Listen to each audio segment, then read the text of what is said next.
So right now we have talked a lot about the health and hygiene tips.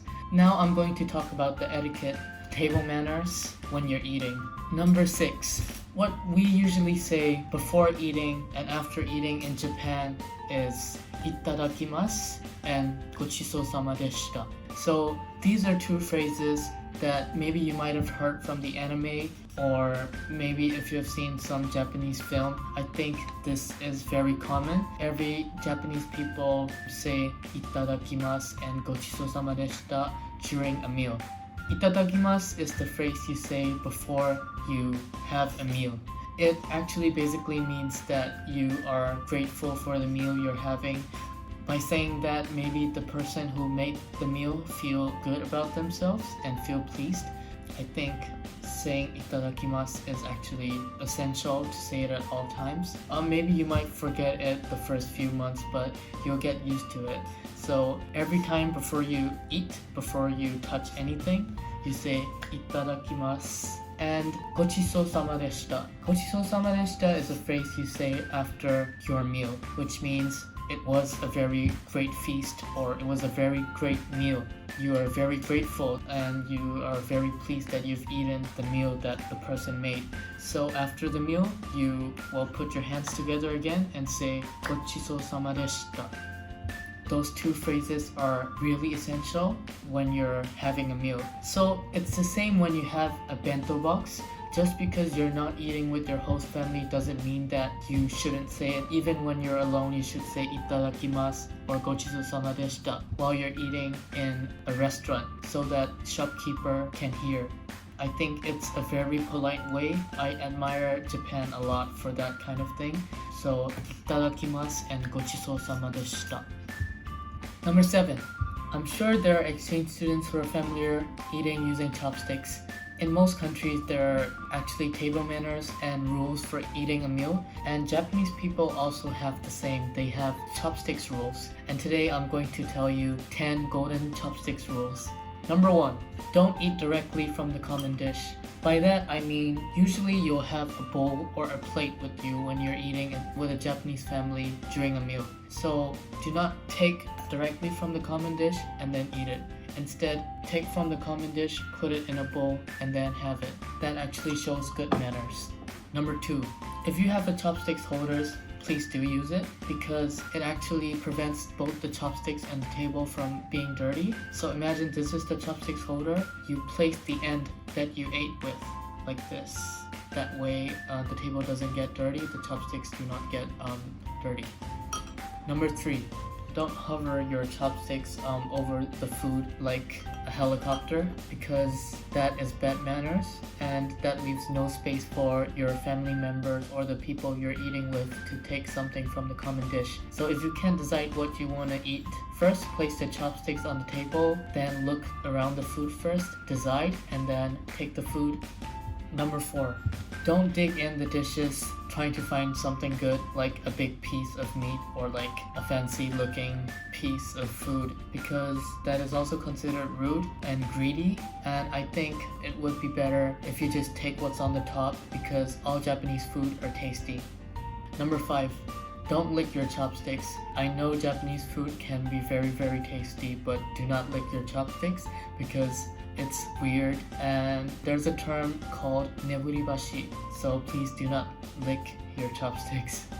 Number 6. Never pass your food from one chopstick to another. Do not pass your food from one chopstick to another because that's a ritual only done during funerals in Japan. So trying to pass from one chopstick to another, I think it's dame. Number 7.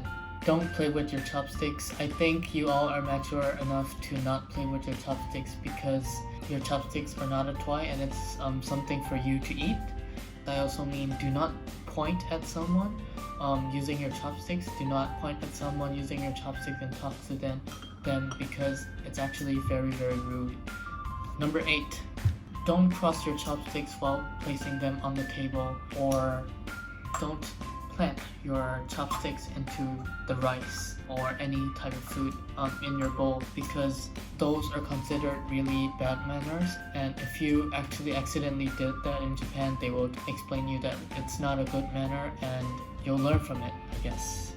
Number 9, don't swirl your chopsticks into the soup like this. Japanese people, they usually use a spoon, or they would drink their soup this way, putting their chopsticks aside, because it's their manners and it's their way of drinking a soup. Number 10, I think it will be tough at the start, you'll struggle, but I think it's essential for you to learn the right way to use chopsticks. I can't also use it perfectly because I'm not familiar with chopsticks, but what they say is while using a chopstick, only the top part should move, and you should only take the food while the top part is moving like this. I hope you follow these rules in Japan, and it will show that you have great manners. Number 8, slurping noodles, ramen, or soup may be considered a rude manner in some countries, but in Japan it's actually a type of good manners, because when you slurp ramen or the noodles or the soup that you're having, it means that it's really delicious and you're enjoying it. So maybe the people at the restaurant or the people, your host family, maybe if your LP is taking you for a treat, it actually means that you're enjoying the dish and it is really great. Another thing is, while eating with a table, you shouldn't actually place your elbows on the table or arms, because it's actually like you're eating lazily like this, and I think it's not good because it's a bad manner.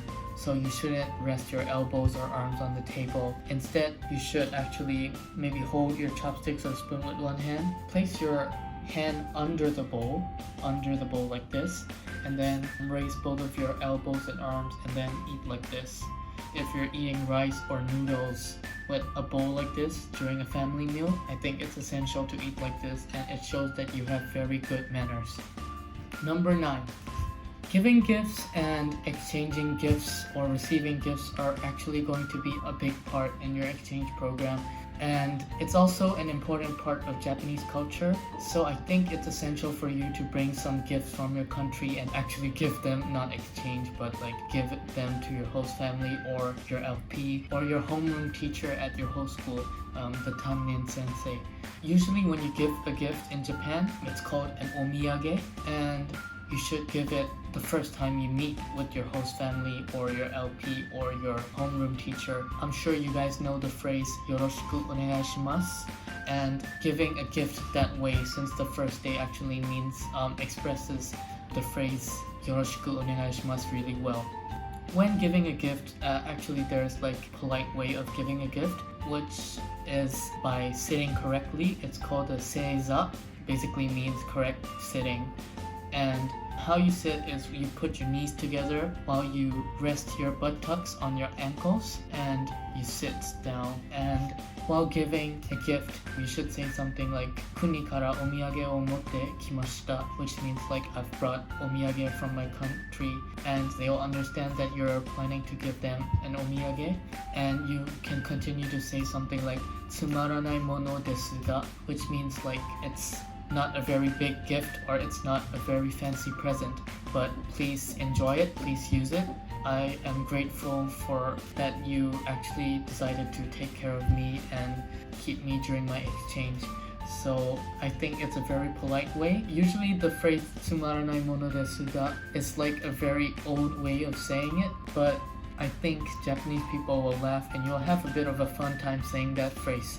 If you want to be more modern, you can just say "kore dozo" or something like that. So if you want to give a gift in more of like a Western style, I think you can give them before leaving your host community, like a parting gift. I think it also shows your gratefulness the same way, but I recommend trying to be part of the Japanese culture and giving them on the first day. So yeah, I think omiyages are actually very important. And that is all for today's video. I'm sure that most of you might have known some of the tips I've given, but I hope you have the best exchange of your life. So I guess you've learned a lot of things from today's video, like the chopstick rules or trying to be healthy and safe in Japan. and giving omiyage to show gratefulness. So these are things that we experienced and did the same in Japan, and I hope you can do better and so that you can also share your experiences back to us. So if you have any questions, you can leave it down in the comment section. And if you haven't seen our videos or this is the first time seeing our videos, please check out the intro video, and please help by liking, sharing, and subscribing to our channel because it's going to help us a lot. We're still a growing channel and we hope to get more subscribers and reach out to more people, more Kakehashi students and more exchange students who are planning to study in Japan. So thank you very much. またね